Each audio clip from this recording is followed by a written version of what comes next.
What's up YouTube? My name is Amisbro. For this video we are going to be doing a game review, and this time around is actually a game you can pick up for your Vita here in North America. This is Zero Time Dilemma, or as we will refer to it from this point forward in the review, ZTD.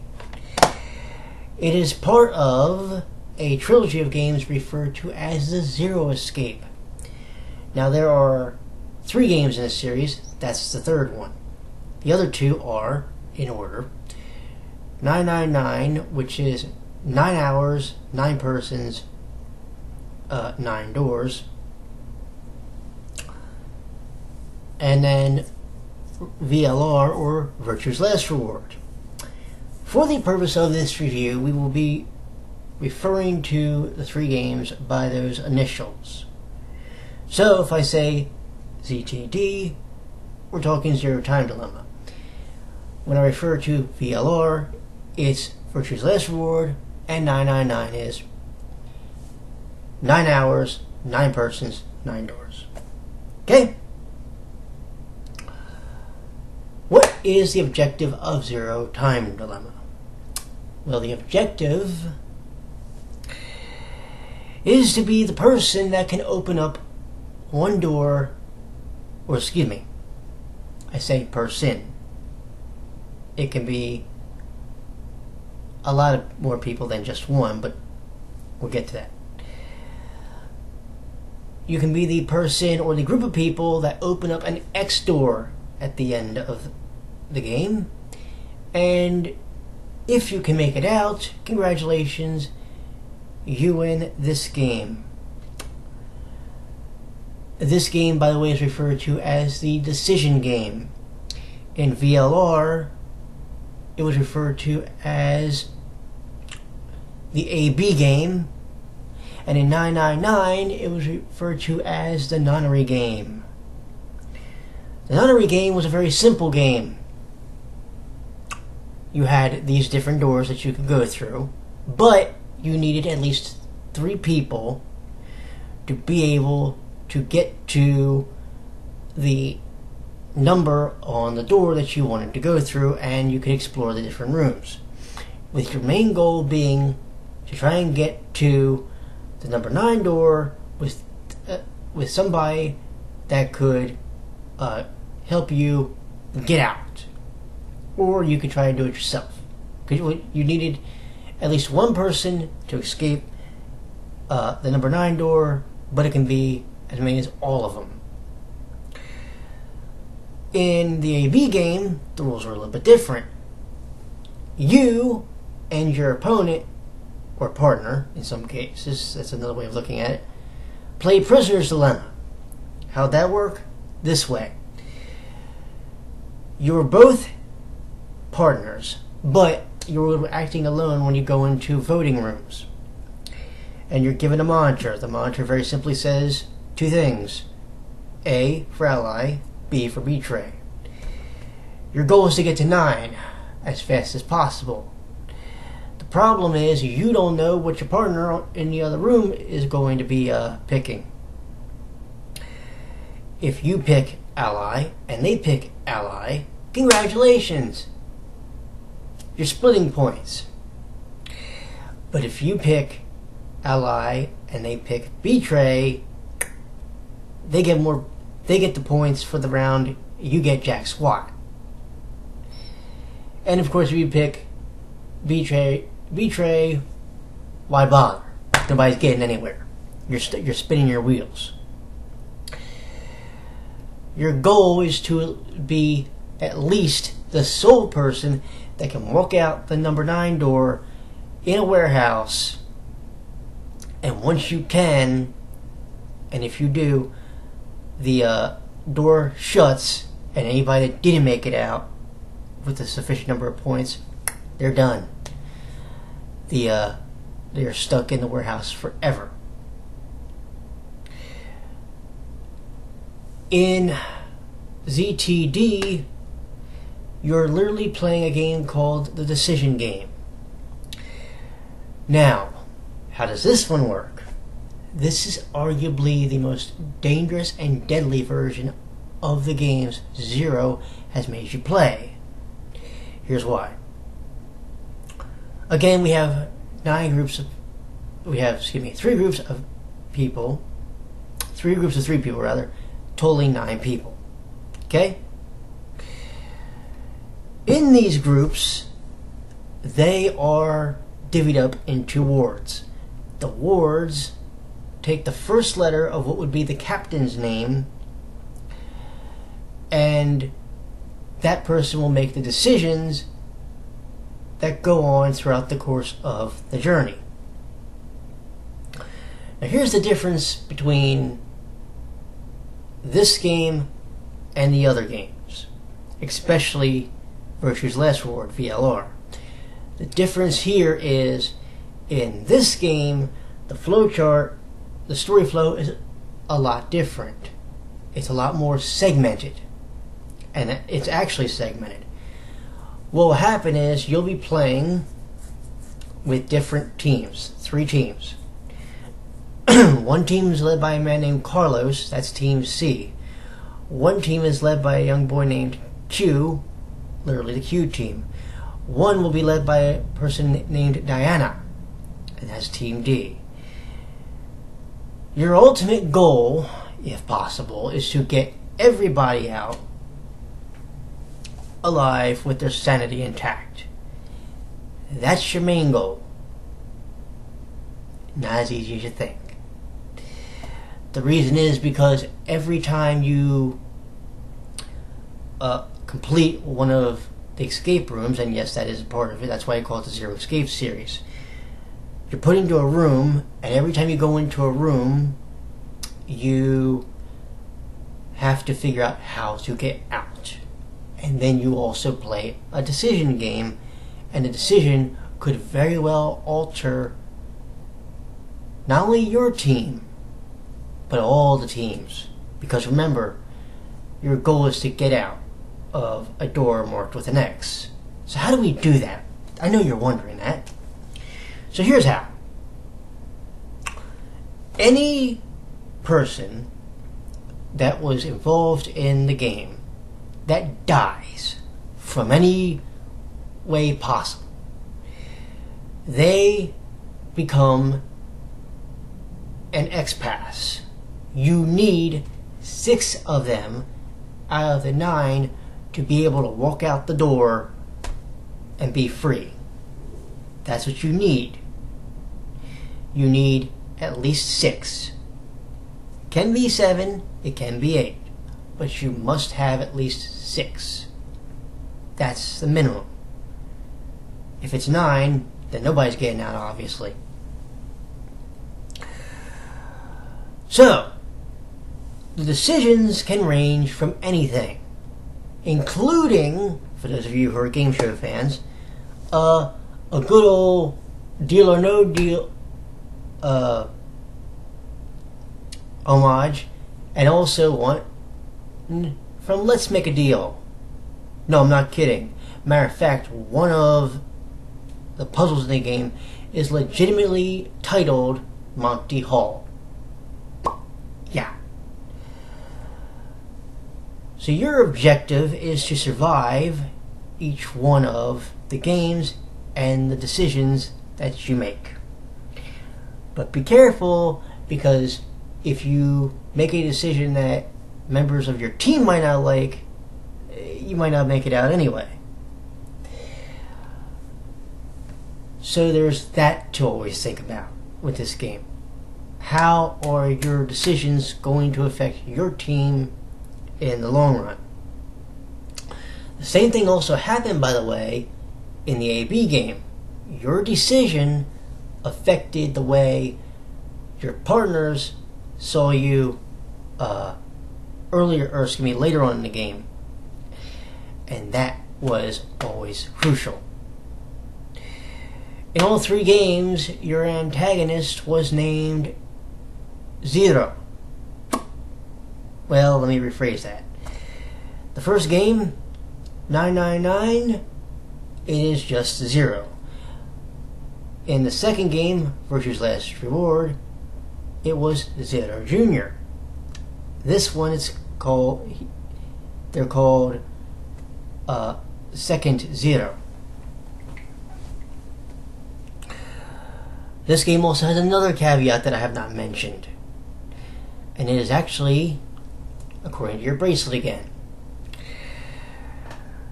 Much like in Virtue's Last Reward, VLR, your bracelet has an anesthetic, which will knock you out. However, the anesthetic in VLR was strictly used if a character's bracelet went to 0. If their BP went to 0, you got the anesthetic, and then you got another drug which could, or not could, but would kill you. This game works a little bit differently. So here's what happens. You and, excuse me, the 3 groups are in this room, or in this big area, okay? They're in their ward. They can do whatever they want in their ward, but they must stay in the ward, okay? That's the key. That's the kicker. And there's different rooms in the wards, by the way. I also thought I should mention that. So, the bracelet. After every decision game, the bracelet administers a needle. Here's what the needle does this time. Every 90 minutes, that bracelet with the needle wipes out your memory. So you literally don't know what you did for that 90 minutes, or, if you're even lucky enough, to remember anything about what's going on, other than you just woke up in another room and now you have to figure out how to get out of that one. That is your goal, and your goal is also to find different files that will help you with the backstory of the game, and also the different cutscenes in the game that appear.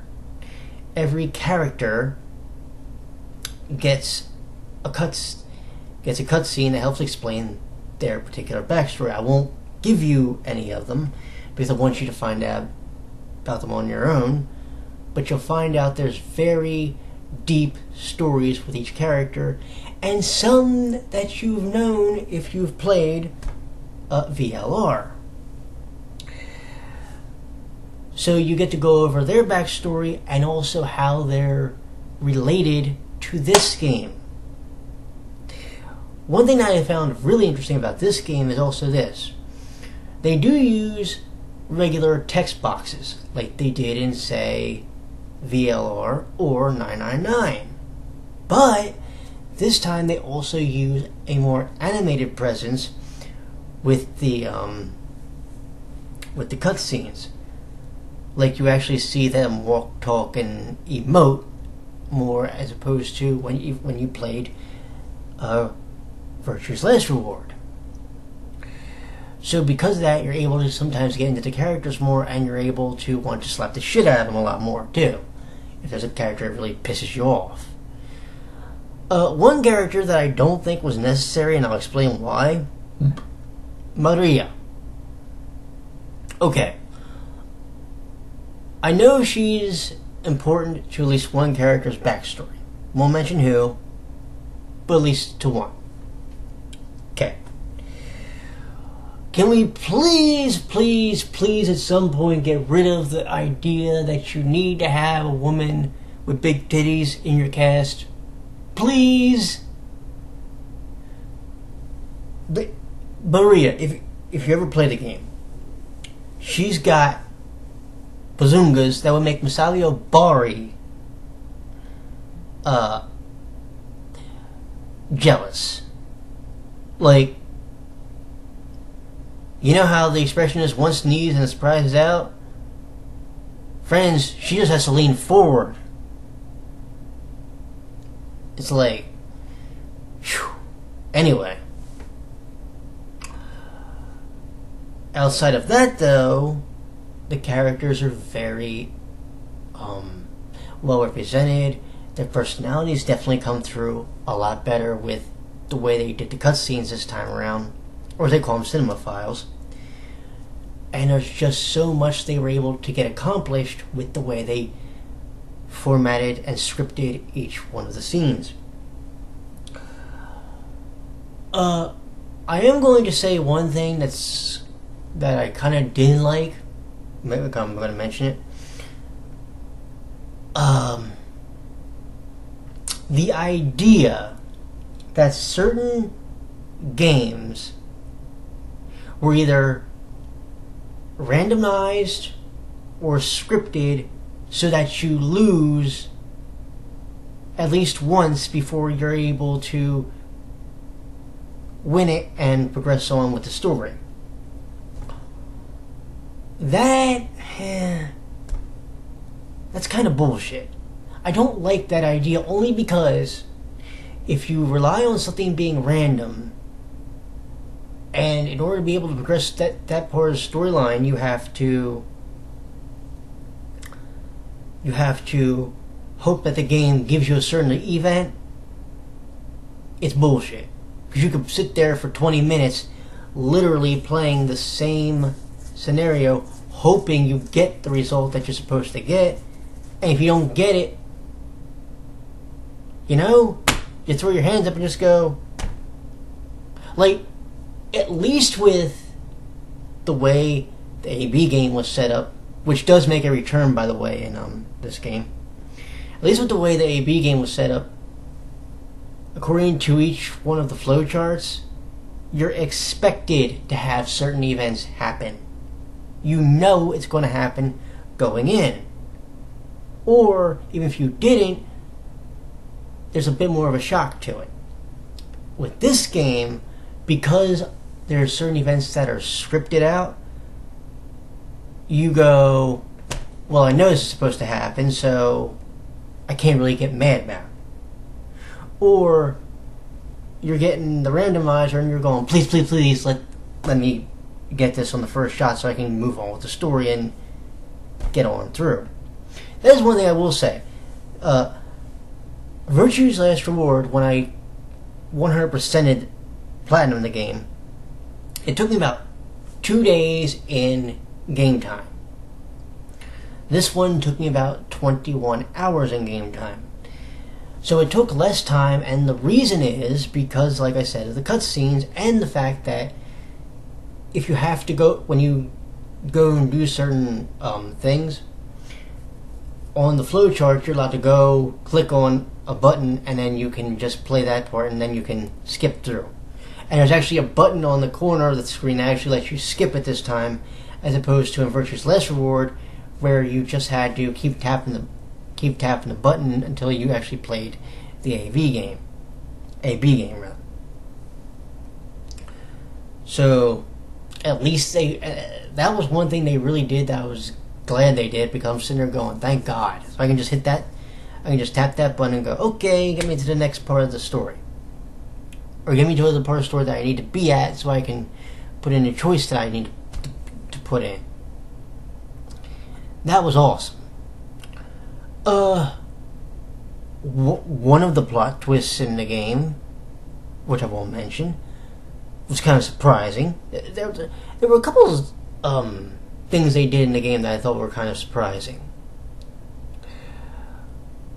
I won't mention one, actually I won't mention any of them, but there's one that really caught me off guard, like, huh? Okay, we can work with that. Excuse me. So, when we got to the point where you got to these different plot twists, you're just like, whoa, okay, nice. And of course, you get to the end of the game, especially with the true ending. Here's the one thing I'm going to say about the true ending that they give you in the game. Okay? They give you this ending so that you can wrap everything up and the story can end. Because this is the final game of the series. But the ending they give you for the true ending ends on such a cliffhanger, because you don't know what happened in this sequence between two of the characters. And again, I'm not going to mention who they are, but you know, these things happen. This being said, let's bring this home a little bit, because this review is going longer than probably I expected. What do we think overall of Zero Time Dilemma and thus the Zero Escape series?